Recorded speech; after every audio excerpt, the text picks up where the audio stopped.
excited because pink is my favorite color, and now everything's pink. So that's mainly why I like Valentine's Day. But I hope I hope y'all found some joy in it too.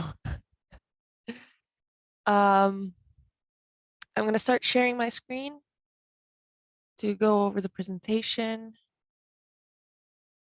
that we have for you guys. So let's see. I still don't want you guys to see this as well. No. Okay.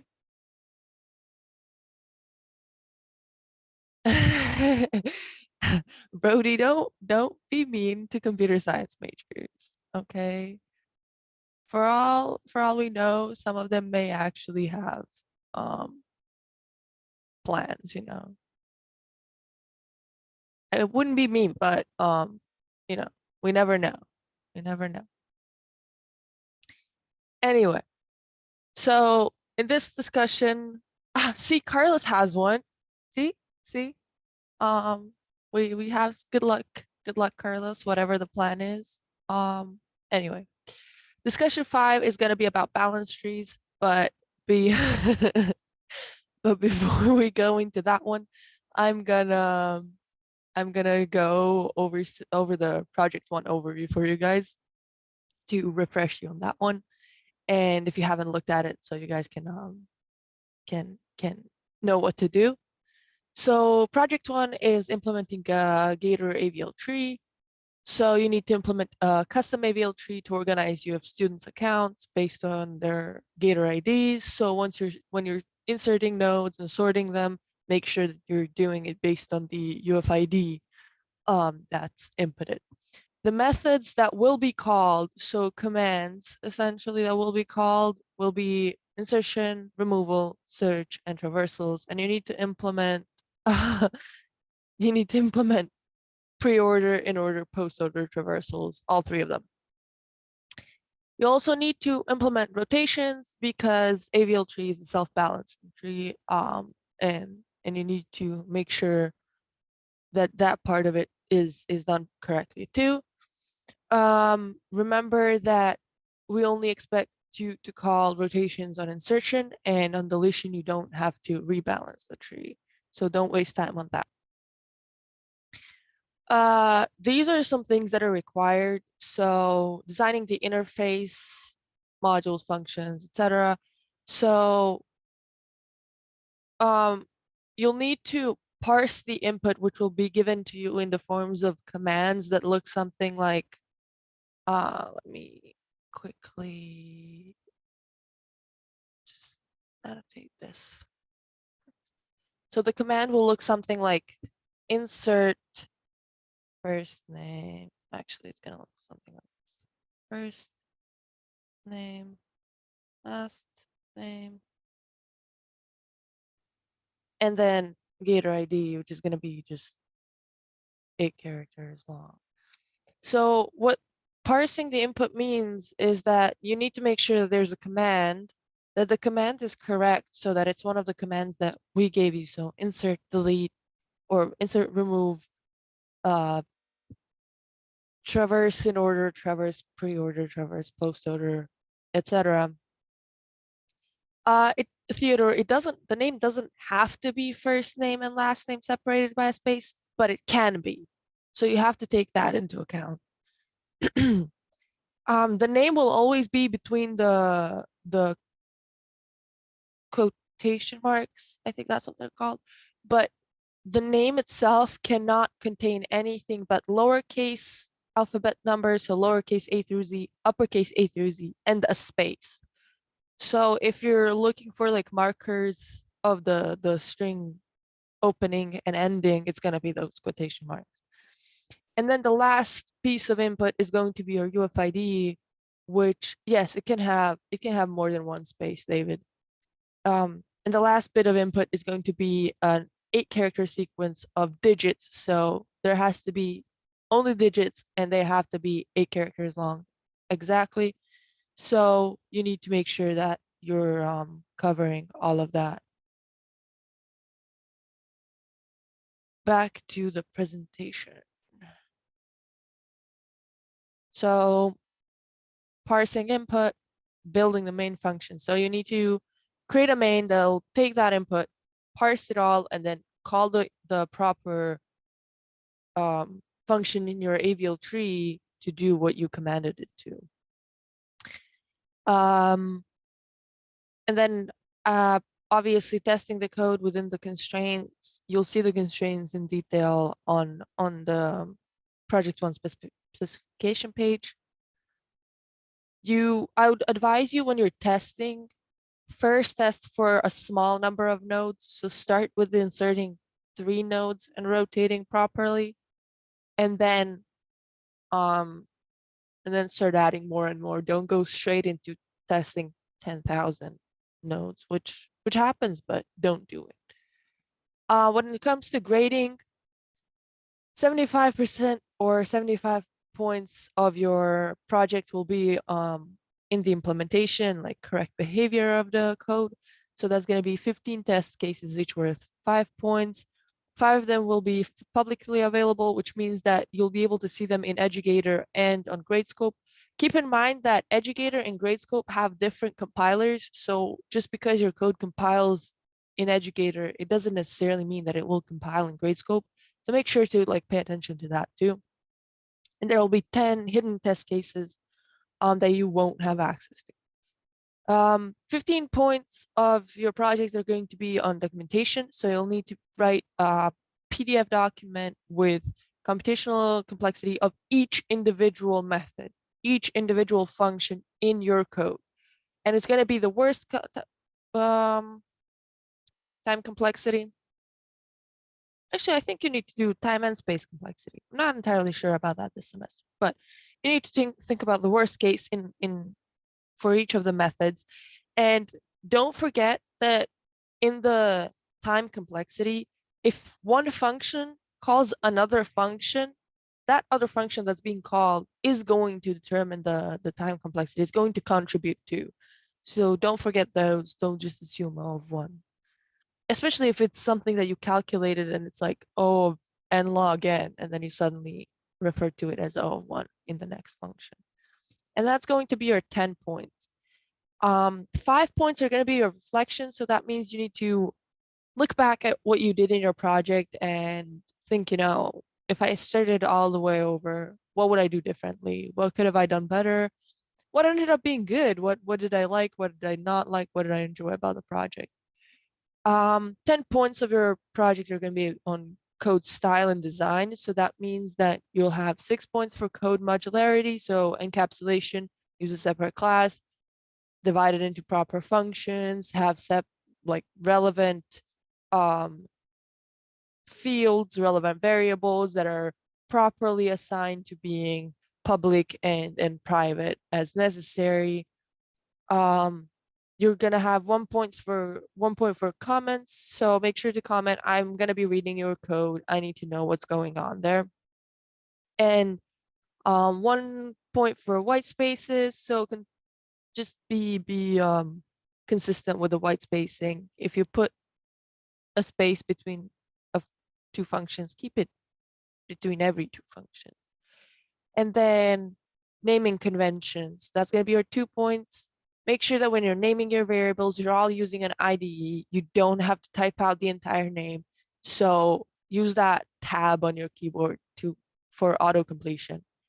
But name the variable something that's meaningful, that's readable, because I really want to, when I have to grade 30 of the projects, I really want to be able to look at the code, look at the variables and see, okay, this is going to be the value in the node, or this is the name of the student, or this is the UFID.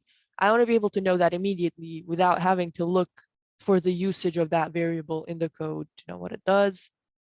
And then you'll also have bonus 5 points, but these points are capped at 100. So suppose that you lose 5 points on the implementation, so you messed up one test case, or you lost 5 points in the documentation. If you submit 5 meaningful and useful test cases using the CAT framework, you'll be able to make up for those 5 lost points.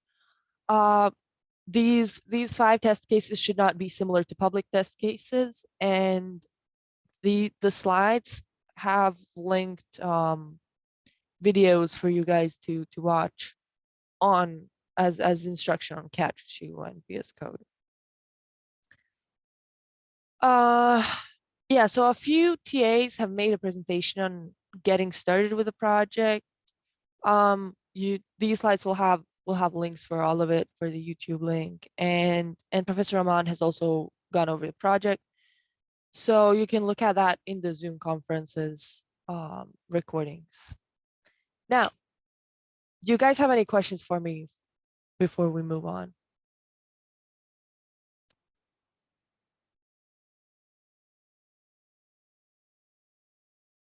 You don't have to be. The project is really not that long. It's a new concept, but you have almost a week to finish it, so it's not.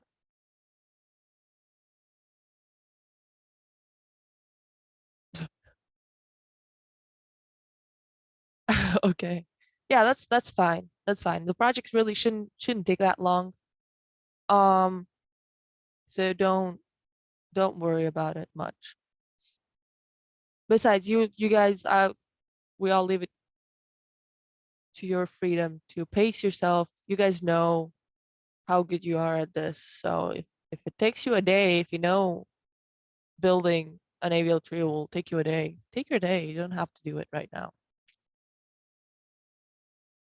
Any more questions before I move on? No. Okay. Don't panic. You've got quite a few days to be done with it. So, balance trees. Why do we balance trees? Because if you have a binary tree and you keep inserting and deleting nodes or whatever, the average time complexity will be O log of n, right? But what if we don't have that average case? What if we have like a linked list? What if we have a bunch of nodes that look like this? You keep inserting into, if only this would work. Let's see. What if you have something that looks like you have one node and then the next node you insert is larger than it, so you keep inserting, and then the next node is even larger, so you just keep having this. This is a linked list. So your worst case time complexity is going to end up being O of n. And that's really not nice. We don't want that. We don't like that. It's not practical, especially if you have really large trees. So we want to make it better with balanced trees. So what is balance? Balance is essentially a balance factor, refers to the height of the left subtree minus the height of the right subtree. So if you look at these two trees, this is our linked list that I was referring to earlier. You have 0 height on the left subtree because this root node has no left nodes. And then it has 6 nodes here. So the height here on the right subtree is 6. So when you subtract them, the balance is -6. And that's like really off, way off. We don't like that at all. And then if you look at this one, which is more, bushy, you have what? 2 on this side and 2 on this side. So when you subtract them, you get 0. And that's really nice. We like that one. Yeah, the calculated balance value is called balance factor. You take any node, get the height of both of its left and right subtrees, and then you subtract the height of one subtree from the other. It doesn't matter which one you do. You can do left minus right, right minus left, but we'll be constantly referring to it as left minus right. In all the quizzes, you'll be asked to do left minus right, so just stick with that one. It's gonna be easier for you guys. Now, if only it will move on. Yeah. So insertion into a balanced binary search tree. So every node in a balanced binary search tree has a balance factor that's either -1, 0, or 1. So every node either has only left child, only right child, or both of them, or none of them. and it cannot have like a really heavily left skewed subtree or heavily right skewed subtree. So the balance factor, we've talked about this, but if you have a really nicely balanced tree, this is going to ensure that you always travel the minimum amount to get to the target. And you'll have both average and worst time complexity being log of n now. Because if you think about it, when we have our little linked list version of the node, it's heavily unbalanced, heavily right skewed. Manip, we're gonna have these slides should already be published on Canvas if I'm correct. But I'll also be adding them, I'll be posting them in our Slack channel for our discussion too. So if we have our little unbalanced tree here, and we need to find, I don't know, node 6 or 7, you have to look at every single one of these nodes. So that's O of n, obviously. But if, Jonathan, can you send me your email in private messages and I'll add you to the Slack. But if you have a bushy tree, thank you. If you have a bushy tree and you're looking for 7, you're gonna look at 4. 7 is greater than 4, you're gonna go to 6. 7 is greater than 6, and you'll look at 7. So that's like you eliminating all of this to check to get to 7. So that's what we like. To achieve the balance, though, sometimes we need to do something called rotation. So rotations move around the nodes in a binary search tree without violating its properties. So that means that if you know how a binary search tree has, at every node, all the nodes to the left of it hold a value smaller than it, and all the nodes to the right of it hold the value that it's greater than it. You have to preserve that with rotations. So this makes the tree balanced. So if you rotate, and then that makes the operation more efficient. There are 4 types of rotations, and they're all based on imbalance and alignment of the nodes. There's left rotation, right rotation, left-right rotation, and right-left rotation. And all of these rotations should have one-time complexity because you're moving at most, I don't know, 3, 4 nodes. And it's just, swapping around some pointers, essentially. So left rotation, we have the right case. What we mean by right case is that some node only has the right child once, and then that node also has a right child. So this is what a right case looks. And this is not, like, it could be part of a tree. There could be something happening over here, but there will be nothing happening over here, if that makes sense. So this node will not have any left children, and this node will not have any left children. So right case, and we do a left rotation because we have to rotate towards the left to get to this little bushy balance tree. So this is like a little pseudo instructions that you'll have to follow. You're gonna call left rotate on the root because this is where the imbalance is happening. This parent has -2 balance factor. So if we calculate it, this is gonna be 0 height. This is gonna be 1 height, and the left subtree has 0 height. So at this point, well, it's gonna be 1, 2, whatever. So we have 0 here minus 2 nodes here. So that's going to be -2, and you have to rotate. So you call left rotate on the root. This is your root. And then you set the root to be the result of the rotation. So that way you update your root to be this now instead of 1. Right rotation is the left case. So last time we had right, now we have left. Same thing, we have double left, so we want to rotate right to get to the little balance tree. You call the right rotate on the root and then set root equal to the result of the rotation. Left-right rotation is a little different, a little interesting. You have the left-right case, which means that we go left and then we go right. It's still unbalanced because this node here has a balance factor of -1 because it doesn't have any left children, but it has a right child, so it's -1. And the height of this subtree is 2, but this node 0, 3 doesn't have any right children, right subtree is empty. So the balance factor is 2 because it's 2 minus 0.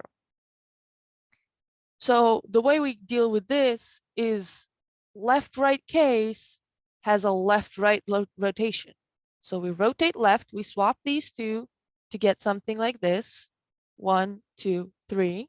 And we have a left-left case now. And in the left-left case, which rotation do we call? Someone in the chat. Quick. Now. Yay, good job. Good job, everyone. We call the right rotation. If only it would, okay, yeah, we call the right rotation.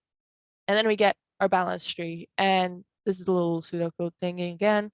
You do left rotate on the roots left child, set roots left to the result, and then right rotate on the root, and you set root equal to the right rotation. And the last case that we're going to talk about when it comes to rotation is the right-left rotation. So we have right child and then left child, and then we do right-left rotation again. So right-left case, right-left rotation. We rotate right, we get right-right case, and then we rotate left to get the little nice looking thing, nice looking tree.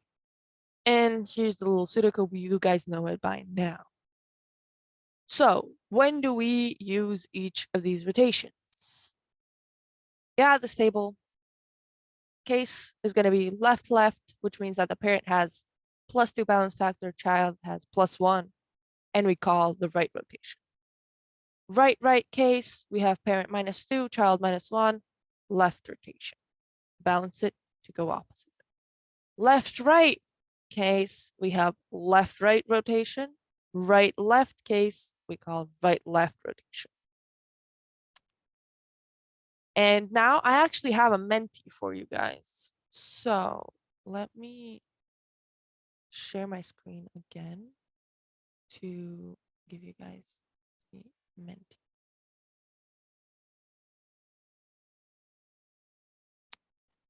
Present. The Menti code is 6807 3681. It's in the chat and join the Menti.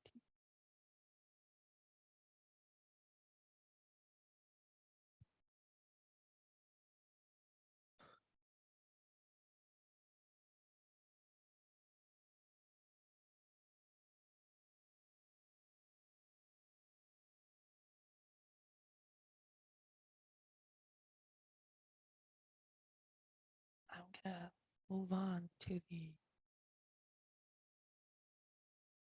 here so I can see how many of you guys joined already. So our first question, I have pictures there for reference in Menti. Our first question is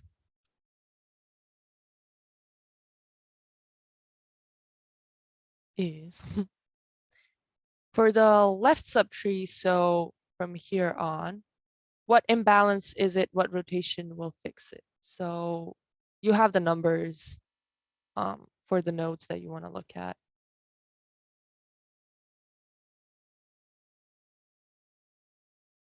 Huh? Good job, guys. I'm really proud of you. Wow. That's overwhelming. Oh my God. Good job. Next question. Oh, we can actually see who did really good. Whoever is wise, mystical tree, you're indeed wise. Good job. Mm. Next. Question 2. Are we ready? Question 2 is going to refer to the same tree, but the right subtree. So what imbalance and what rotation will fix it?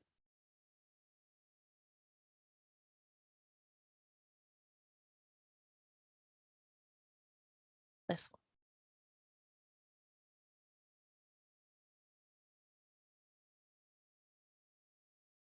Good job, guys. Good job. A round of applause.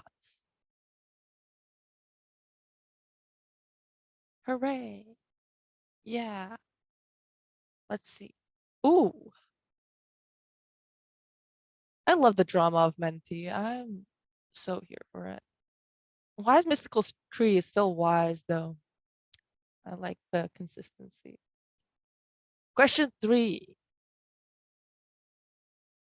And let me just real quick check. How many questions should I ask? Yeah, question 3. Oh, we have a lot to go through. Question 3. What rotation does this tree need? Look at the entire tree.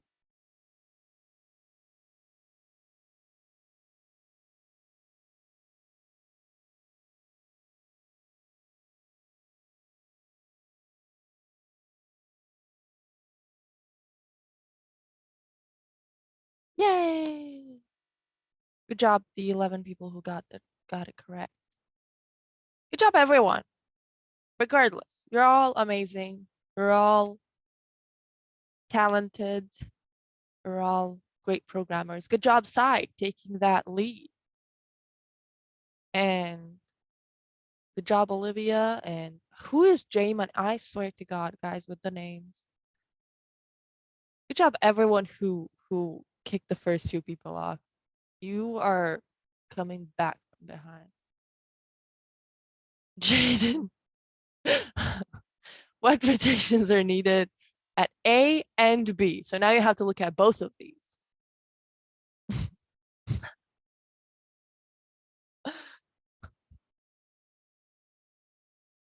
Sorry, Jaden, your privacy was not kept here. Good job. Good job, the 10 people. Good job, everyone. Let's see who's in the lead. Oh, Ethan was really quick on this one. Love to see that. Sai's still there. Good job. Question 5.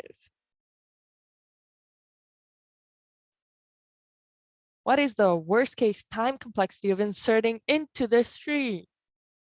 Guys, we talked about this.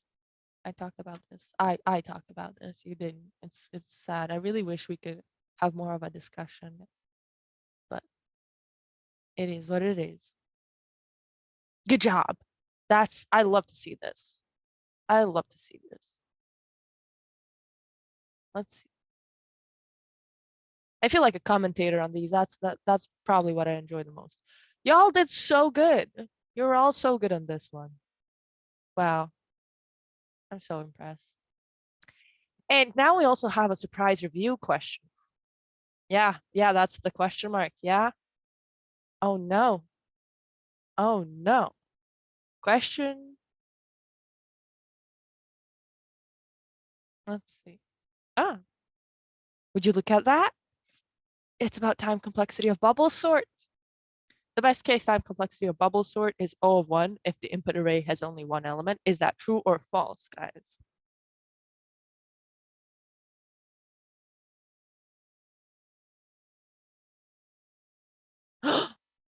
Oh my God. Holy moly. Yes, Brody. I am shocked. This is why I put these questions. It's got guys, it's false. It's got a bubble sort is always O of n, I think, or of n squared.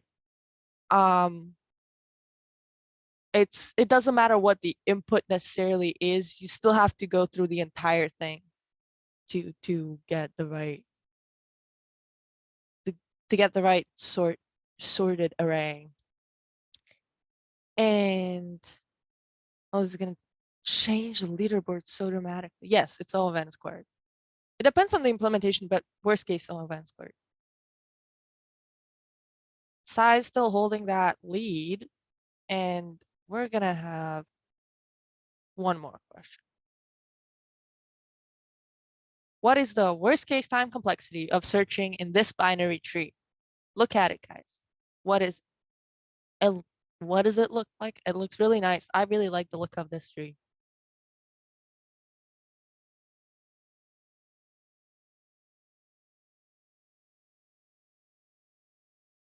Yay! Good job. Yay. We got it. You got it. So I'm going to take a break from Menti and go back to our presentation. And I'm going to quickly go explain all of the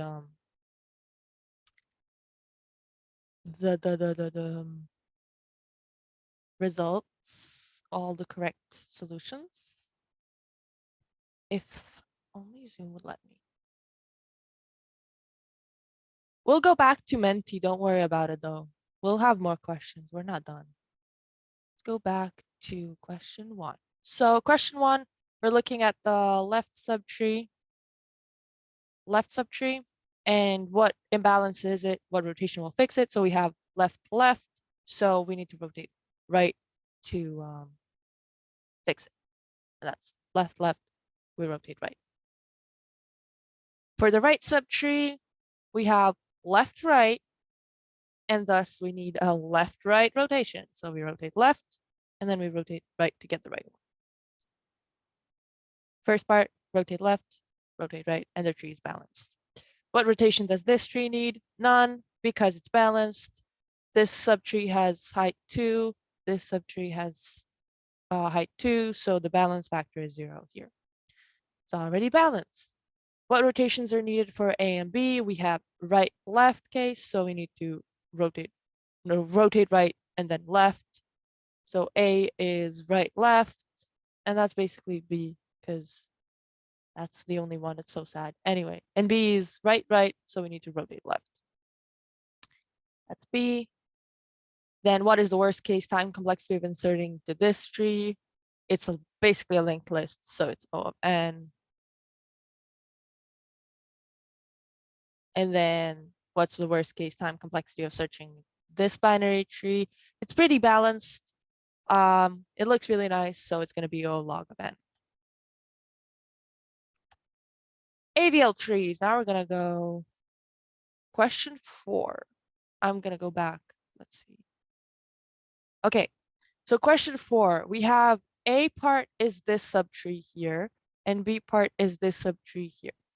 So this subtree A has nodes right, left, so we need to do the right rotation and left rotation. So you need to rotate these two right to get 17, 21, 25, and then you rotate it left to get 25 here, 17 here, and 21 here. And then B part has right, right case, so we rotate left these two nodes to get 76 here, 51 here, and 81 here. Is that good, Liam? Are we good there? Okay. So AVL trees. AVL trees are self-balancing binary trees. So that means that whenever you insert a node, it's going to automatically balance the entire tree. Every node has a height or a balance attribute, whichever way you want to call it, in this case. And it's updated on an insertion and deletion, based on where you place it, obviously. So after each insertion, at most one O of 1 rotation happens. That's what we expect in your code. So if you insert a node, you won't ever need to rotate more than once just because, or do the right left rotation in the worst case. But because you'll only ever encounter the balance factors of -2 or 2 that need fixing, because you're updating it as you go. So after each deletion, at most O log of n rotations happen. You don't have to worry about this in your project though, but just know it that in AVL trees, after each deletion, at most O log of n rotations will happen. And then since an AVL tree stays balanced, it's insertion, deletion, and searching obviously is log of n. All our elements should have balance factors of -1, 0, or 1, and that's for all balanced binary trees. Next slide, please. Okay, so AVL tree and adjustments, we have an original balance tree. This is if you insert 5 into the tree, now it's no longer balanced, but we have a right case here on this node. So which rotation do we perform? Left rotation. So you need to, at each insertion, you need to iterate back to the root to check if there is an imbalance. And when you hit the imbalance, you need to fix it. So automatically perform the rotations. This is a link to a visualization of the AVL tree, and there's plenty more.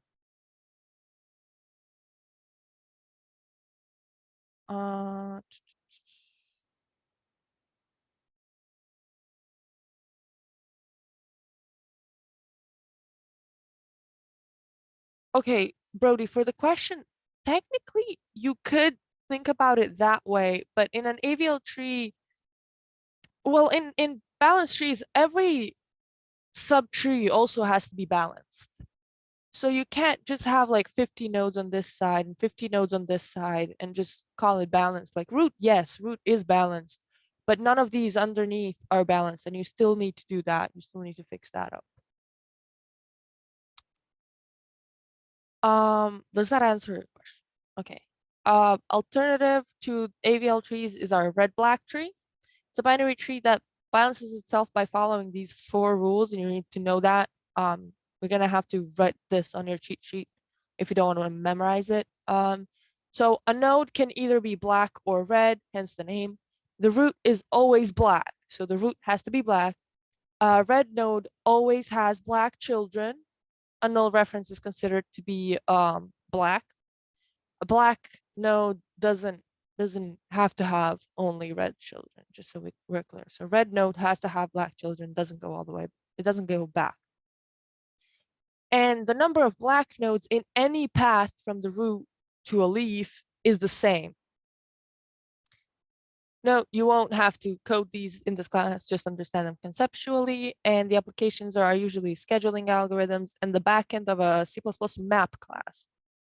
So if you have a sorted map in C++, that's implemented using a red-black tree. Once again, this is a link to a visualization of red-black tree, and we're going back to Menti. Same code. If you're still in the Menti, you can just go back to it. I'll give you some time.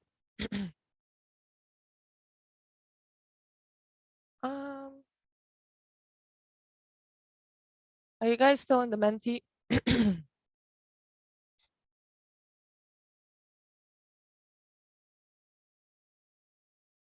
Okay. Did y'all answer this question now? There we go.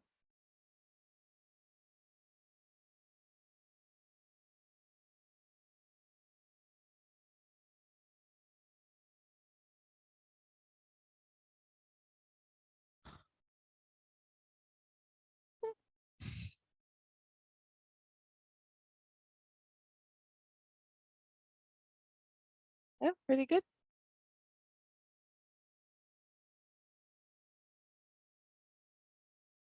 We don't have a lot of time. And I think the quiz already opened, so I'm just gonna reveal the answers here. So a node is either red or black, that's correct. The root is always black, so this one's incorrect. The number of black nodes in any path from root or leaf is the same. I just talked about that. I have no idea about this one. Maybe not. I don't think so. I'm pretty sure that Deadpool has the red outfit because the blood can't be seen on it. And then this doesn't make sense. It just, no. Anyway, I'm gonna show you guys the code for the quiz before we move on. What sounds wrong? That's not what I want to show.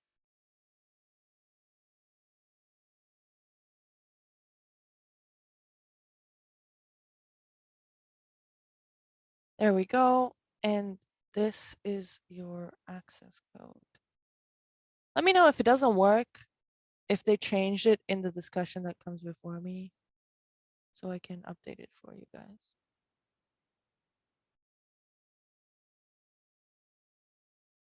And also, once you guys are done with the quiz, also let me know so we can move on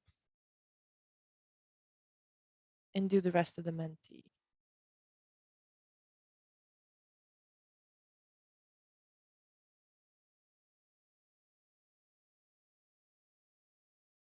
Okay.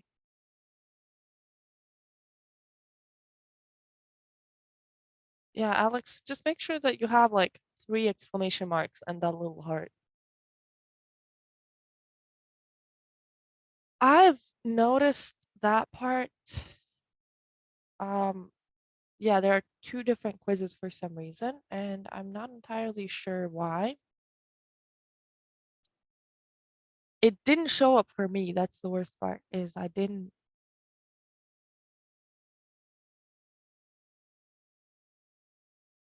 Yeah, I was really going to fix it for you guys, but it didn't show up for me, and I don't know why is that.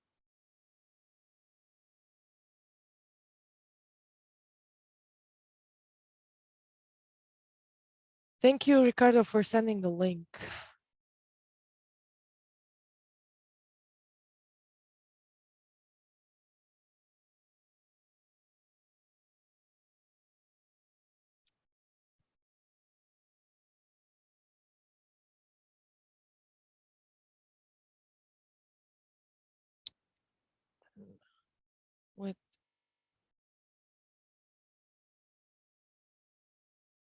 With this code, I can't get in using the access code. yeah, with 3 exclamation marks and the link that Ricardo sent. Do I need to put the heart Yes. symbol in it too? Yeah, all of it. Oh, okay. I thought that was just like there. No, no, it's all of it.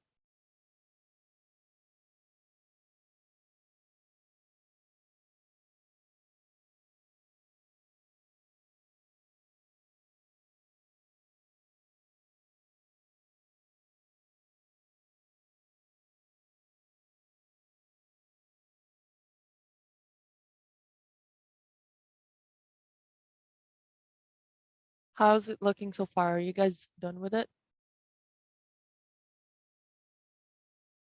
Easy. Nice.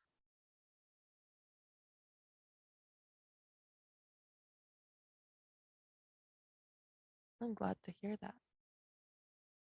How are you guys doing so far? Oh, nice. Good to know. How are you guys doing so far on the programming quizzes and conceptual quizzes? Are they hard?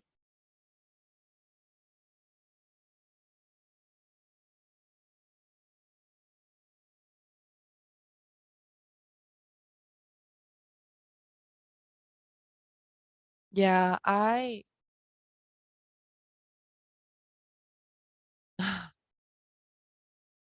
used to be really bad at the conceptual quizzes too.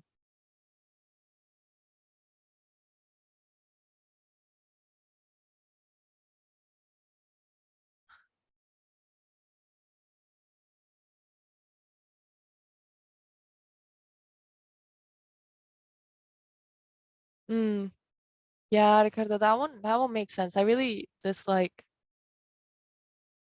that part too, because like I got some parts wrong. Right. Please give me something. I'm glad to hear that the programming quizzes are doing fine though. Like they're not bad. That bad. Conceptual quizzes are hard. They they are really like you guys, I don't think we allow you the cheat sheets on them as far as I'm aware. So like you just have to know it. and they'll throw anything at you. But it's going to prepare you for the exams. So once the exam 1 preparation hits, do the conceptual quizzes, like go over them and see the correct answers.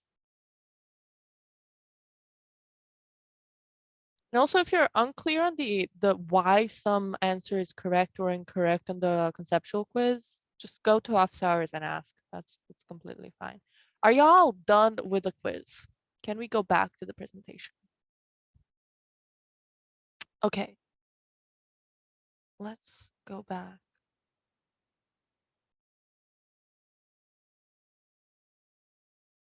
So I need to swap this. And we have the correct solution results that I already talked about. And then we have Splay trees, which are self-balancing binary search trees. But the way they're like, the benefit of a Splay tree is that every time you access a node, it's moved up to the top. So it's moved to be root.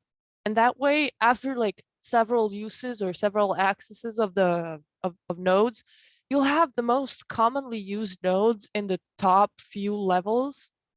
And that's going to increase the speed of accessing those root or those nodes by a lot.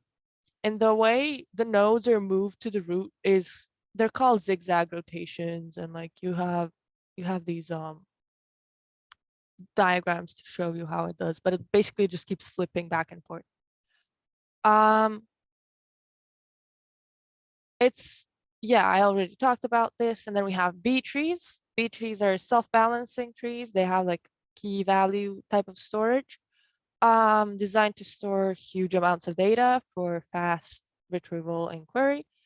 They're n-ary trees, so they're not binary trees anymore. We're not talking just about binary trees.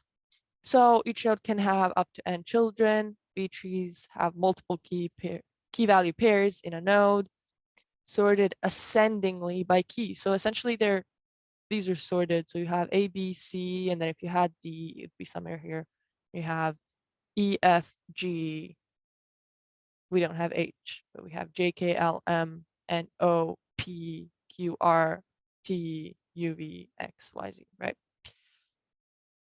The properties of B trees are all nodes have at most n children because that's an n-ary tree. Root is either a leaf or has two to n children.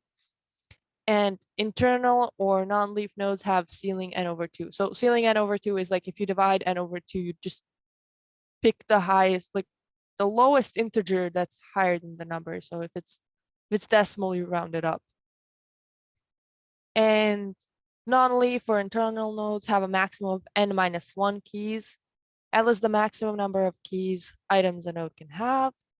And then B plus trees are a B tree, except all the nodes, like all the keys unique. Well, first of all, node contains only keys, not pairs. And data is stored in the leaves. So all the unique values are just in this one layer at the bottom. And at like additional level is stored at the bottom with linked leaves. So all of these leaves are linked. So you can essentially access all the values just by accessing one of these. It's like a linked list at the bottom. Why another balanced tree? So data is pulled from external blocks, and you have more than just, you know, two leaves, two values to store. This is essentially how your memory works. I'm pretty sure that hard drive is implemented with like a B plus tree, something like that. And these are usually used in like indexing file systems and databases. So this is question 8. I'm not gonna ask you guys to do it right now because we don't have time. But which of these is a B tree? Which of these is a B plus tree? Quick distinction: B plus tree has the lowest level all linked up. So T1 is a B tree because also the last level doesn't have all unique values in it. So these values don't appear down here. Thus it's a B tree. So tree 1 is a B tree, tree 2 is a B plus tree. Question 9a, is if you have a perfect B plus tree, so B plus tree means that all the bottom layers, the bottom layer contains all the unique values with N tree, L tree, and height equals 2. So it has levels 0, 1, and 2. How many unique keys are in this tree? So N is the maximum children a node can have. L is the maximum number of keys a node can have. What we're gonna have is at the bottom, you're gonna have something like 9 nodes because one node and then 3 children, and then each of those has 3 children, so it's gonna be 3 times 2 is 9. And each of those can have 3 values L, so it's gonna be 27 unique values. And the visual representation is this. So you have each of these has 3 keys. There's 9 of them, thus 27 unique values. When it comes to a B tree has unique values in the internal nodes too, so you have to add those up. So if the level 0 has maximum of 2 values, you need to add that to the maximum of what? 3 times 2, 6. So that's a total of 8 on the first 2 levels. And then the 27 at the bottom adds it all up to 35. So here's the explanation. Look at these later. And yeah, so this is a visual representation. You need to count for all of these in a B tree. B plus tree, yes, B and B plus trees will be on your exam and on the conceptual quizzes. B trees count all of the keys, all of them. B plus trees count just the bottom layer. Okay. And this is a couple of resources for you guys to visualize B and B plus trees. You can like keep inserting the same nodes into the trees and see how they behave, how they rotate, how they swap, how they pop values, etc. To see the differences between the two and get yourself comfortable with it. Once again, I'm going to share these slides with you guys in the Slack. There are other visualizations too. So you have AVL trees, Splay trees, and red-black trees, which I already talked about. Do you guys have any questions right now? We're already a little over time.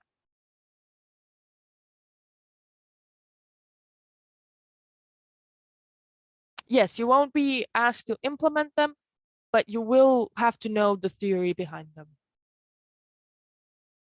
And splay trees, when it comes to splay trees, you may be asked on the exams something like, oh, what order of zigs and zags was used, which I'm pretty sure that Professor Aman talked about it in way more detail in his lecture. Are there any more questions? Oh, he hasn't talked about it yet. He's gonna talk about it. The last thing I have for you guys is it's a game. It's a discussion participation activity. And if you go to this link, which I'm gonna send here,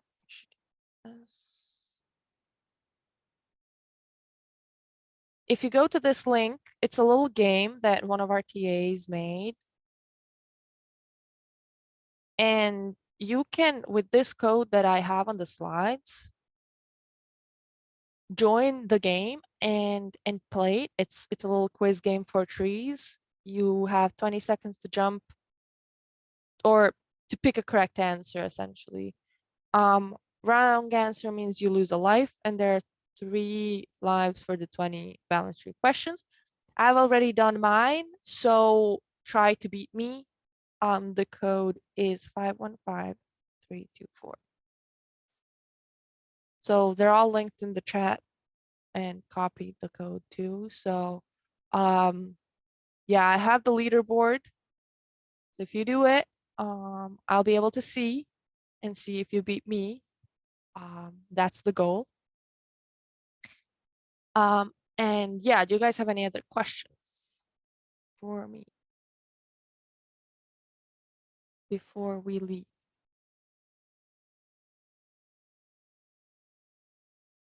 And just like a few words of encouragement. Good job, guys. So far, you're all doing great. And Good luck on the project. It's really not that bad. Y'all got it. It's gonna be fine. And if you have any questions, once again, my office hours are usually on Fridays, so drop by and ask questions. If there is nothing else, no more questions, I'm gonna wish you a good day. Bye, guys.